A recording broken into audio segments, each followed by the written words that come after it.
Hello and welcome to कुछ अनकही कुछ अनसुनी। तो आइए शुरुआत करते हैं एक और कुछ अनकही कुछ अनसुनी कहानी से। Stay tuned for more updates. दोस्तों, क्या आपने वो टीवी सीरियल्स देखे हैं अपने चाइल्डहुड में या थोड़े टाइम पहले, जहाँ पर एक सीन में डॉक्टर बोलता था कि इस पेशेंट को प्लास्टिक सर्जरी की रिक्वायरमेंट है और नेक्स्ट सीन में एक्टर का फेस चेंज कर दिया जाता था। तो ये प्लास्टिक सर्जरी वाले सीरियल्स मैंने तो देखे हैं, ऑल्दो मेरा अभी बचपन चल रहा है, बट हाँ एक बचपन में देखे थे। तो ये प्लास्टिक सर्जरी वाली चीज़ दिमाग में स्टक हो गई कि प्लास्टिक सर्जरी होता क्या है, इसमें ऐसा क्या जादू करते हैं कि शक्ल ही चेंज हो जाती है। तो ऐसे ये वाले सवाल हमें कहीं ना कहीं पूछने थे और आई एम ग्लैड कि हम एक प्लास्टिक सर्जन से बात करके आए हैं। हमने डॉक्टर नीला भट्टाचार्य से बात करी, जो एक प्लास्टिक सर्जन हैं Siliguri Darjeeling district in West Bengal, और वो हॉस्पिटल में भी सर्विसेज दे रहे हैं अपनी, और खुद का उनका सेटअप भी है, क्लिनिक है उनका। तो हमने प्लास्टिक सर्जरी के रिगार्डिंग उनसे बात करी, जितने भी मैक्रो माइक्रो टॉपिक्स हैं प्लास्टिक सर्जरी के रिगार्डिंग या उनके डोमेन्स के रिगार्डिंग। तो उनसे बात करके उन चीज़ों के बारे में जाना, जैसे लेज़र हेयर रिमूवल क्या होता है, उसके साइड इफ़ेक्ट्स होते हैं नहीं, अगर होते हैं तो कितने बुरे होते हैं। हमने ब्रेस्ट कैंसर के बारे में बात की, ब्रेस्ट इम्प्लांट्स के बारे में बात करी, प्लास्टिक सर्जरी इन चीज़ों में जब डैमेज होता है तो कैसे अपना रोल प्ले करती है, उसके बारे में बात करके हमने इस चीज़ को ज़्यादा से ज़्यादा जानने की कोशिश करी। इसमें और भी टॉपिक्स कवर्ड हैं। आई होप कि आप इन सब चीज़ों को एंजॉय करेंगे और कोई ना कोई नॉलेजेबल इंसाइट लेकर जाएंगे इस वीडियो से, जो कहीं ना कहीं आपको एक बेटर इक्विप्ड पर्सन बनाएगा सोसाइटी में। और साथ ही इस वीडियो को लाइक शेयर सब्सक्राइब ज़रूर कीजिएगा, क्योंकि इन नंबर्स को यूट्यूब पहचानता है और ये जो नंबर्स हैं यही हमें हौसला देते हैं, हमें नेक्स्ट पायदान पे पहुंचाने के लिए हेल्प करेंगे। आप ज़्यादा से ज़्यादा मात्रा में इसको शेयर कर सकते हैं, आप ज़्यादा से ज़्यादा मात्रा में इसको सब्सक्राइब कर सकते हैं और इन्जॉय द वीडियो। तो welcome to the show ma'am. Show का नाम है कुछ अनकही कुछ अनसुनी, एंड जैसे हम बिहाइंड द कैमरा बात कर रहे थे, हम ऐसे फैक्ट्स और ऐसी चीज़ें कवर करेंगे जो बहुत वेल नोन नहीं है बट इम्पॉर्टेंट है। तो दर्शकों को अगर बताना हो, ऑल्दो मैंने आपका इंट्रोडक्शन दे दिया है, बट फिर भी आप क्या करते हैं? मैं डॉक्टर नीला भट्टाचार्य मेरा नाम, and I am a plastic surgeon. Plastic surgeon means I handle cases with congenital deformities, that is जन्मगत abnormality अगर होता है, या उसके बाद जब hand injury कोई एक्सीडेंट होके there is a loss of tissue in any part of the body starting from head to toe, and burns अगर कोई जल के आता है, and all those things. So these are cosmetic surgery. So all those come in the realm of plastic surgery. So I'm a plastic surgeon. Okay. तो plastic surgery में plastic क्या होता है? प्लास्टिक सर्जरी में प्लास्टिक ही नहीं होता है. We are completely an eco-friendly tribe. So हम लोग प्लास्टिकॉस माने ग्रीक में रिपेयर, ओके, सो वहाँ से वो प्लास्टिक सर्जरी करके आ गया, जो हम ट्रेंड हैं सभी जगह में, जहाँ जहाँ एक प्रॉब्लम है उसको रिपेयर या रिकंस्ट्रक्ट करने के लिए ट्रेंड हैं. So that became plastic cause became plastic essentially meaning repair. ठीक है. सो प्लास्टिक के साथ हमारा कोई लेना देना नहीं है. बहुत बार पेशेंट्स आके पूछते हैं कि ये करना है, फिर हम एक तो चार्ज बोलने के बाद बोलते हैं हम लोग प्लास्टिक लाए तो कितना खर्चा होगा. That is not the goal at all. The goal in a plastic surgery is to make correct some wrong area, जो ठीक नहीं है, जिसका चोट लगा हुआ है, जो जल गया है, make correct that area using normal tissues, वो patient का ही tissues as much as possible, using it in such a way कि वो functionally और aesthetically, that is beautiful भी रहे और function में भी काम आए. That is essentially plastic surgery. तो इसकी आपके अकॉर्डिंग नीड क्या रही होगी? क्योंकि एक बेसिक नीड होती है ना, बाद में वो बिजनेस बना है. तो बेसिक नीड क्या रही होगी कि हमने प्लास्टिक सर्जरी को एज अ ह्यूमन यूज़ किया? क्यों? सभी को तो चोट लगता है. You don't go through life without meeting any accident sometime in your life. isn't it? अगर वैसे एक चोट किसी आदमी को लग गया, शायद तुम रास्ते में जा रहे हो, कुत्ता काट लिया, चुन हुआ है, उसको ठीक करना नहीं है, that is a basic need.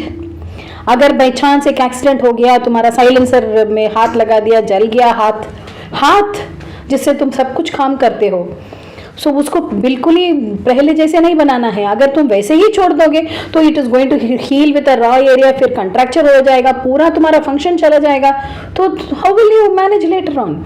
सो बच्चा पैदा होता है, होठ काटा हुआ पूरा, देखने में एक तो विकलांग बच्चा जब पैदा होता है, देखने में एक तो अरुचि लगता है लोगों को, उसको ठीक नहीं करना है। So these are basic, there is nothing called business, it is all these are basic essential human needs.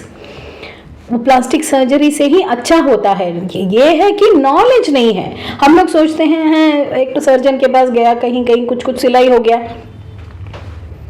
उसके बाद एक ग्रोटेस्क दाग हो गया, उसके बाद ढूंढो कि कहाँ जाके इसको ठीक कराएं। उस समय it is already too late.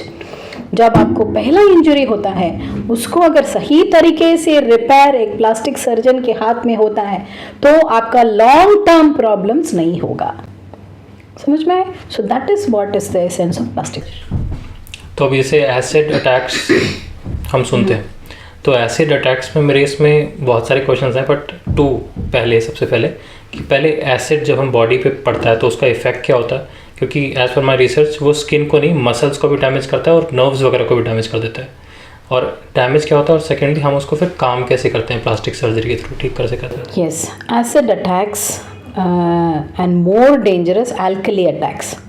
Okay, acid जब हमारे शरीर में फेंका जाता है तो it causes something called coagulation necrosis. That is, जहाँ पे भी वो लगता है वो जगह को पूरा बर्बाद तो करेगा, मगर एक ऐसे जमा के कोआगुलेट करके जमा, सो इट विल पेनेट्रेट, जितना तक वो एसिड अंदर स्किन तक पेनेट्रेट कर सकता है, स्किन के अंदर वो सब टिश्यूज़ में डैमेज करेगा।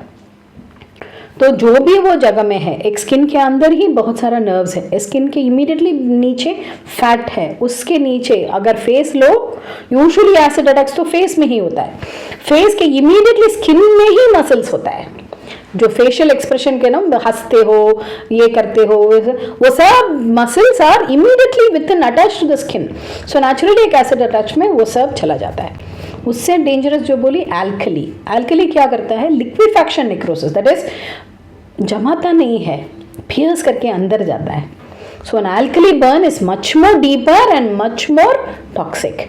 Okay, similarly electricity, electric burn तो एसिड एंड एल्कली जहां पे लगता है वहां इंजरी करता है। इलेक्ट्रिक बर्न जहां से भी अंदर जाता है शरीर में, पूरा शरीर को जला देता है। Right, so these are more dangerous type of burns than a normal flame burn. तो ये सब है। फिर जैसे हम उसका इलाज करेंगे, we find out what are the tissues involved। एक आपको समझना पड़ेगा, ये चैनल की तरह जरिए अगर मैं वो समझा पाई तो बहुत बड़ी बात होगी। बर्न अगर हो जाता है, unless and until it is very superficial, ऊपर का बर्न अगर है तो ही उसको सिर्फ ड्रेसिंग से ठीक कराना है। अगर स्किन से भी थोड़ा बहुत डीप हो, इवन स्किन में भी थोड़ा डीपर लेवल ऑफ स्किन, उसके नीचे अगर जाता है तो उसको सिर्फ ड्रेसिंग से सुखाना ठीक नहीं है। The whole burn has to be excised. एक बर्न जो जगह है वो जगह में बहुत इन्फ्लेमेशन होता है, पूरा बॉडी रिएक्ट करता है to repel it.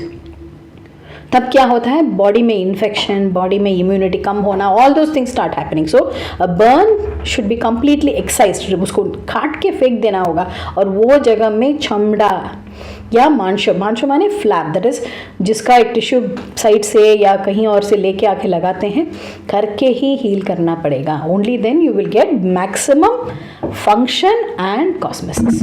Okay, so that is to be remembered. So that is how we manage.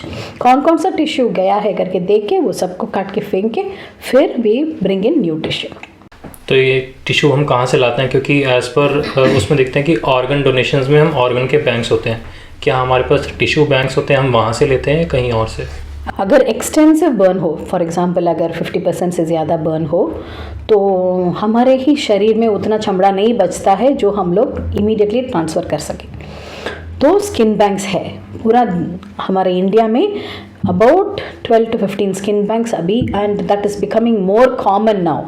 More people are trying to establish skin banks. तो उसके लिए हम लोग we want to, even I am planning to conduct a campaign for skin donation. जो भी हम लोग आई donate करते हैं, किडनी डोनेट, हार्ट डोनेट करते हैं, जब एक आदमी मर जाता है and they are willing to donate, skin भी डोनेट कर सकते हैं। ओके, स्किन डोनेट करके वही बैंक्स में हम लोग स्टोर करके देंगे। Skin bank service is essentially free like other donation, organ donations. कहीं से भी मैं अगर स्किन बैंक, अब 50% से ज़्यादा जल गया, मुझको इमीडिएटली खबर के लिए स्किन चाहिए, तो I can approach any of दो स्किन बैंक्स, वो लोग हमको भेजेंगे free of cost. Okay, but एक आदमी का चमड़ा जब किसी और दूसरे आदमी का चमड़ा अगर हम हमारे ऊपर लगाएं, that is only a temporary major. एक स्किन बहुत सुंदर ड्रेसिंग होता है, तो इमीडिएटली वो हम लोग वो स्किन लगा देने से patient will start to heal. वो जो मैं बोली ना, सेप्सिस होगा, इन्फेक्शन होगा, ये होगा, वो सब नहीं हो, न्यूट्रिशन लॉस, प्रोटीन लॉस होगा, वो सब नहीं होगा। बट ये स्किन जो मैं बाहर से लगा रही हूँ, it is a temporary major. धीरे धीरे वो स्किन रिजेक्ट हो जाएगा हमारा बॉडी से, फिर पेशेंट का ही चमड़ा मुझको लेके लगाना पड़ेगा। Ultimately a burn will heal by the patient's own tissues, not from artificial allografts, what we call, from other places जो लेके आते हैं। but that is very very important for वो patient को बचाने के लिए in the acute phase, it is very important to have a skin cover। अगर patient से ही immediately, patient can be very sick that time, उस समय में फिर से उसको कहीं से उसका ही शरीर से लेके नहीं लगा पाए। so to tide over that crisis, to make the patient better, हम लोग skin donation चाहते हैं। कई बार ऐसे भी देखा कि हम फिश स्किन का भी यूज़ करते हैं उस दौरान। या it's a very good dressing, but it is a dressing. Okay, tilapia जो फिश है उसका हमको क्लीन किया हुआ है, स्टेराइल किया हुआ ड्रेसिंग्स मिलता है। कालीबो फिश नहीं, nowadays we have revolutionary dressings, dermal matrix करके मिलता है, जो हमारा स्किन में 2 लेयर होता है, ऊपर का लेयर को एपिडर्मिस, नीचे का लेयर को डर्मिस बोलते हैं। अभी हम लोगों को वैसे डर्मल मैट्रिक्स करके ही ड्रेसिंग्स मिलता है, कॉस्टली है of course, but if we can apply that, धीरे धीरे धीरे धीरे वो ही हमारे ही चमड़ा से डर्मिस को प्रोड्यूस करने में हेल्प हो जाता है, फिर धीरे धीरे उसी से स्किन बन जाता है। That's a wonderful dressing. So we have so many such procedures now available. तो इस तरह की सर्जरी जो हम कराते हैं स्किन को ठीक करने के लिए, किसी का बर्न हो गया जिसको नीड है, क्या वो सर्जरीज बहुत ज़्यादा कॉस्टली हैं आजकल इंडिया में? Whenever everything is done in a government setup, it is going to be free. Government setup में ही सभी जगह हमारे पास स्किन ग्राफ्टिंग का फैसिलिटी है, डर्मल मैट्रिक्स मिलता है for government use, okay, for government burn unit use, and transplantations, this, that, everything is done in a government, that is going to be free for the patient. जब भी एक patient private hospital में वो treatment सीख करता है तो costly ही होगा। okay, because all these dermal matrix small things also very costly. About a 10x10 is about 25,000 rupees. 10x10 sheet will be about 25,000 rupees, but it does the work. हम लोग अगर उसको घाव में लगाएंगे 3 सप्ताह में वो घाव सूखेगा, नहीं तो 1 साल भी वो घाव नहीं सूखेगा। तो 1 साल में तुम वो ड्रेसिंग करते रहोगे, कितना खर्चा तुम स्पेंड करोगे, उसके बाद भी वो हील नहीं होगा। Ultimately you will have to come back and do some plastic surgery work. So in the long run they are all very cost effective, but वो पेशेंट को उस समय वो इमीडिएट नीड में समझाना बहुत मुश्किल है। बोलेगा ड्रेसिंग कर दीजिए मैडम, देखते हैं, पर लास्ट में घाव सूखेगा नहीं, इन्फेक्ट होगा, कंट्रैक्चर से हील होगा। वो एक घाव जो हो गया, जो एक एक्सीडेंट हो गया, उससे पेशेंट पूरा साल, पूरा जिंदगी भोगता रहेगा instead of finding a solution for it. That is the plastic surgery आपके अकॉर्डिंग थोड़ा सा आर्टिस्टिक भी है, क्योंकि जब मैं इसको देख रहा था, आप एक फेस लेके आया है कोई या कुछ बॉडी पार्ट लेके आए, आप अपना इनोवेशन लगाते हैं, अब आप देख रहे हो कि अच्छा इसको मैं ब्यूटीफाई करने के लिए इसको ऐसे भी कर सकता हूँ। यस। तो ऐसे हम कैसे उसको यूज़ करते हैं, कैसे इनोवेशन लाते हैं इसके अंदर? ओके, हमारे बॉडी का जो certain great artists around in the previous generations, be it Shushruta, be it Leonardo da Vinci, whoever, they have developed certain things जो करने से एक फेस सुंदर रहेगा. Okay, they are called golden proportions. For example, एक upper lip, lower lip से ये proportion में रहना चाहिए. Okay, nose का each third of the nose एक दूसरे में एक प्रोपोर्शन में रहना चाहिए. आंख और नीचे का जॉ का हाइट, फोरहेड और आंख का हाइट में एक प्रोपोर्शन है. So all these are called golden proportions. वो सब हम लोग प्लास्टिक सर्जरी में पढ़ते हैं.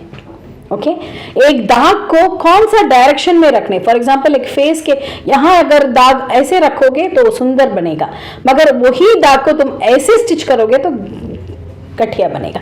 So again, we know how to make the scar lie in such a plane that the scar will also look beautiful or will disappear with time. समझ में आ रहा है? So ये सब सोच के कैसे टिश्यू ले आने से कोई टेंशन नहीं होगा, कोई दाग अच्छा सा बैठेगा, कोई प्रोपोर्शन मेंटेन होगा, देखने में सुंदर लगेगा, वो सब इट इज ऑल साइंस. वो प्लास्टिक सर्जरी की पढ़ाई में होता है. वो सब यूज करके we do the reconstruction. Okay, अब इस पे हम शिफ्ट करते हैं ब्रेस्ट इम्प्लांट्स पे. Breast implants, okay. आपका वो मैंने टॉपिक देखा उसके अंदर है, आप करते हैं, है ना?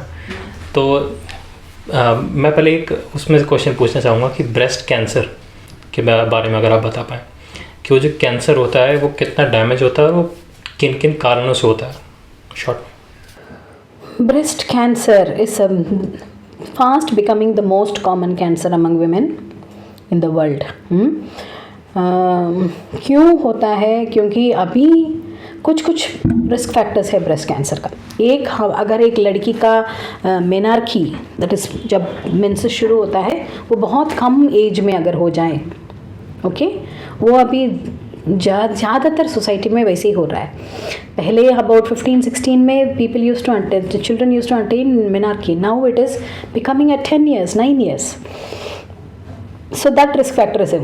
एंड जब बच्चा कम होते हैं, अगेन दैट इज ऑल्सो, पिछले ज़माने में जैसे normal was 7-8 children for a woman, now it is maximum 2 maybe. Okay, breast feeding कम होता है अभी. Breast feeding is again protective to breast cancer, वो भी अभी थोड़ा बहुत कम होने लगा. Late menopause, so early menarche होके लेट मेनोपॉज भी होके the period in which a girl, a woman is susceptible to breast cancer ज़्यादा हो गया. तो because of so many, and of course ज़्यादा smoking, ज़्यादा use of drugs, ज़्यादा all those things, हाँ, ज़्यादा deficient मने different sort of fast foods, more fat, more, so all those things which are carcinogenic, prone to cancer, are becoming more in a woman, and therefore her risk of developing breast cancer is increasing. Okay, so that is the reason why we are having more and more breast cancers now in this situation. So उसके लिए ही awareness we are trying to now increase. अब जो breast cancer होने के बाद damage होता है उसमें plastic surgery comes into picture. Yes. तो ये किस किस तरह के आपने सिनेरियोज देखे हैं और कैसे हम उसको हेल्प करते हैं? Okay. अभी हम लोग ब्रेस्ट कैंसर अगर अर्ली डिटेक्ट कर देते हैं तो हम लोग पूरा ब्रेस्ट को नहीं रिमूव करते. कैंसर के पास के जो सिचुएशन है उसको रिमूव कर देते हैं. That time when there is adequate breast tissue, breast कम हो जाता है. एक साइड का थोड़ा नॉर्मल है, एक साइड का बिकॉज कैंसर से जो निकाला गया है वो कम.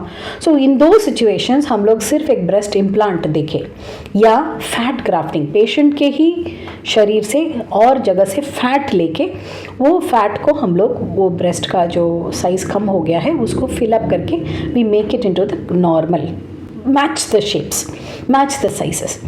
That is possible. Suppose थोड़ा advanced cancer है and we have the whole breast has to be taken off. वैसे होने से पेशेंट का ही शरीर से बहुत सारा, most of the times we take the tissue from the lower abdomen. उनका ही पेट से मांसो लेके एक ब्रेस्ट माउंट प्रिपेयर करते हैं। उसके बाद उसके ऊपर जैसे ये ब्रेस्ट है उसी साइज़ का प्रिपेयर कर सकते हैं।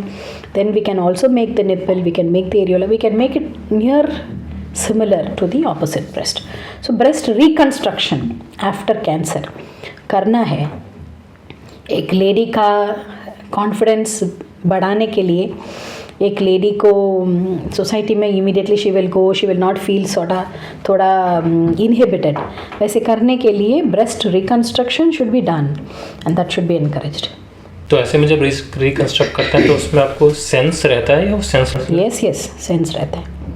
और फैट कैसे लेते हैं? क्योंकि मुझे ऐसा ध्यान आ रहा है कि इंजेक्शन की तरफ फैट सक करते हैं, क्या वो ऐसा कुछ लिक्विड फॉर्म में होता है? यस, फैट जो हम पेट से लाइपोसक्शन करके निकालते हैं फैट को, उसके बाद उसको प्रोसेस चलता है। वो फैट पार्टिकल्स को हम लोग छोटा भी डिपेंडिंग हमको क्या साइज़ चाहिए वो साइज़ बना सकते हैं। We can make it a nano fat, we can make it in a smaller size, macro fat, micro fat, nano fat, so many different types. So हमको जो फैट की साइज़ चाहिए वो फैट का साइज़ हम बना के उसके बाद हम इंजेक्ट कर सकते हैं। So that is how it is done. तो ब्रेस्ट के साइज में डिफरेंस होना नॉर्मल है या एबनॉर्मल? नॉर्मल है। Every woman there will be a slight difference in size, so उसके लिए बहुत टेंशन करने की बात नहीं है। It is a normal variant. आपके पास ब्रेस्ट इम्प्लांट्स के लिए लोग भी आते होंगे? आते हैं।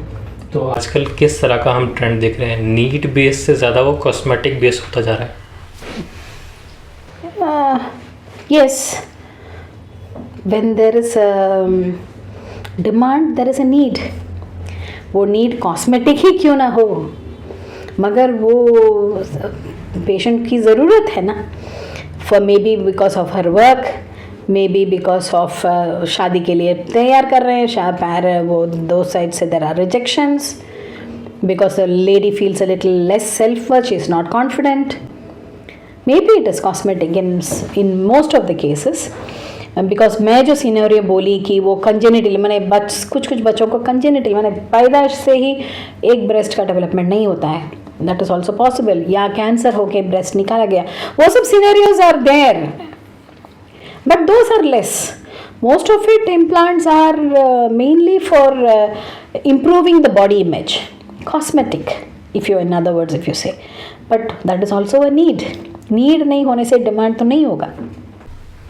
ठीक है, अब ये जो क्वेश्चन मैं पूछ रहा हूँ ये शायद आपको लग सकता है ये बहुत ज़्यादा उस एंटी बिजनेस में जा रहा है, आप इसको स्किप कर सकते हैं, बट फिर भी अवेयरनेस पॉइंट ऑफ व्यू से मैंने केस पढ़ा था, एक वुमेन ने ब्रेस्ट इम्प्लांट्स कराए हुए थे और वो शायद उसके अंदर जेल होता है, तो जब वो अंदर बर्स्ट भी हुआ तो वुमेन डाइड। तो ये जो रिस्क फैक्टर है ये कैसे हुआ और हम उसको कैसे साइंटिफिक? सभी ब्रेस्ट इम्प्लांट हम लोग जब लगाते हैं तब हम लोग ये समझाते हैं पेशेंट को कि ये पॉसिबिलिटी हो सकता है। अगर ये पॉसिबिलिटी, इसीलिए पीरियोडिक करेक्टली फॉलोअप के लिए आना बहुत ज़रूरी है। अगर कुछ चोट लगा, ट्रॉमा हुआ या बहुत साल हो गया तो आके चेक करा लेना है। We should do an ultrasound, we should do an MRI and see whether the implant is intact और नॉट। ओके, कभी कभी हम लोग बोलते हैं ज़रूरत नहीं होने से वो इम्प्लांट को निकाल ही दीजिए। Maybe that time 10 years down the line you needed it, maybe now you don't need it, so why to keep it? निकाल दीजिए। Yes, there is a small increase in one type of, not breast cancer, it is not breast cancer, it is a different type of a cancer which can come in a person who's have this problem। अभी इसीलिए हम लोग एक type का implant use ही नहीं करते। जो इम्प्लांट उस लिम्फोमा को के लिए एसोसिएटेड था, वो इम्प्लांट अभी हम लोग all over the world use ही नहीं करते हैं। The implant we use now is very safe. Okay, but still we want the patients कि फॉलोअप में आ जाओ, इम्प्लांट का इंटीग्रिटी हम लोग देख लेते हैं, कोई कहीं पे लीक हो रहा है क्या देख लेते हैं, आगे by even by any chance we think that there is केली, immediately we will remove the implant. That will be taught, they will understand, only then do the procedure.